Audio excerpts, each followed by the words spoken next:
ஜெபிக்கிறவன் ஜெயமெடுக்கிறவனாக இருக்கிறான். ஜெபிக்கிறவனுக்கு முன்பாக சத்துரு முறிந்தோடுகிறவனாக இருக்கிறான்.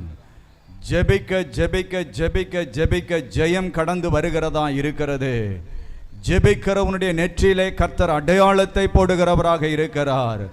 விசுவாசமுள்ள ஜெபம் ஜெயத்தை கொண்டு வருகிறதா இருக்கிறது. சோர்ந்து போகாமல் ஜெபம் பண்ணுங்கள், விழித்திருந்து ஜெபம் பண்ணுங்கள், ஊக்கமாய் ஜெபம் பண்ணுங்கள், பரிசுத்த ஆவிக்குள் நிரம்பி ஜெபம் பண்ணுங்கள் என்ற வார்த்தையின்படி இந்த வேளையில் நாம் நம்மை ஆயத்தப்படுத்தி திறப்பில் நின்று நாம் ஜெபிக்க போகிறோம். நம்முடைய வாழ்வின் எல்லா சூழ்நிலைகளையும் அறிந்திருக்கிற கர்த்தர் அவருடைய கண்கள் இந்த இடத்திலே உலாவிக் கொண்டிருக்கிறது. ஜெபத்தை கேட்கிறவர் நமத்திலே உலாவிக் கொண்டிருக்கிறார். ஜெபத்தை தள்ளாதவர் இந்த இடத்திலே உலாவிக் கொண்டிருக்கிறார். ஜெபத்துக்கு பதில் கொடுக்கிறவர் உலாவிக் கொண்டிருக்கிறார். எதிரான சூழ்நிலைகளை மாற்றுகிற தெய்வம் இயேசு கிறிஸ்து இன்றைக்கு எதிரான சூழ்நிலைகளை மாற்றி கர்த்தர் காரியத்தை கர்த்தர் மாறுதலாய் முடிய செய்ய போகிறார். எதிரான சாத்தானுடைய திட்டங்கள் எல்லாம் முடக்கப்பட போகிறது. நம்முடைய ஜெபம் மிகுந்த பலம் உள்ளதா இருக்கிறது. ஜெபம் ஜெயத்தை கொண்டு வருகிறதா இருக்கிறது. விழித்திருந்து ஜெபம் பண்ணுங்கள். ஜெபம் பண்ணுவதற்கு ஜாக்கிரதையாயிருங்கள். இந்த கடைசி நாட்கள்ல கர்த்தருடைய வார்த்தை சொல்லுகிறது, ஜெபம் பண்ண மாத்திரம் ரொம்ப ஜாக்கிரதையாயிருங்க.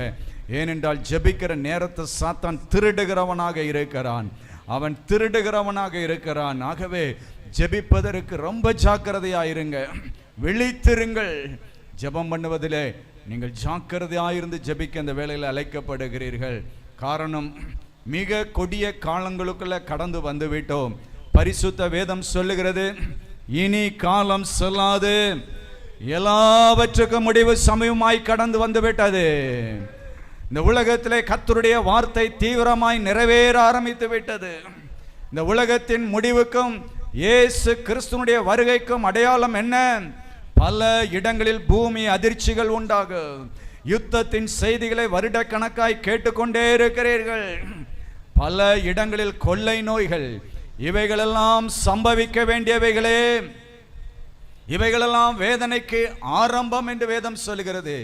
இவைகளெல்லாம் சம்பவிக்கும் பொழுது கர்த்தராகிய இயேசு வாசல் அருகே வந்துவிட்டார் என்று எண்ணுங்கள். இயேசு சீக்கிரமாய் இந்த பூமிக்கு வரப்போகிறார். அவர் நியாயாதிபதியாய் வரப்போகிறார். பிரதான தூதனுடைய கால சத்தத்தோடு மிகுந்த வல்லமையோடு இந்த பூமிக்கு இறங்கி வரப்போகிறார். பாவிகளை அழிக்க கர்த்தருடைய நாள் கடரமும் மூர்க்கமாய் வரப்போகிறது. அந்த நாளை சகிப்பவன் யார்? அந்த நாளை சகிப்பவன் யார்? வேதம் சொல்கிறது, நீங்களும் ஆயத்தமாயிருங்க. ஒரு கூட்ட ஜனங்களை நீங்கள் ஆயத்தப்படுத்துங்கள். இந்த நாட்களில் கர்த்தர் சொல்கிறார், நீங்களும் ஆயத்தமாயிருங்க.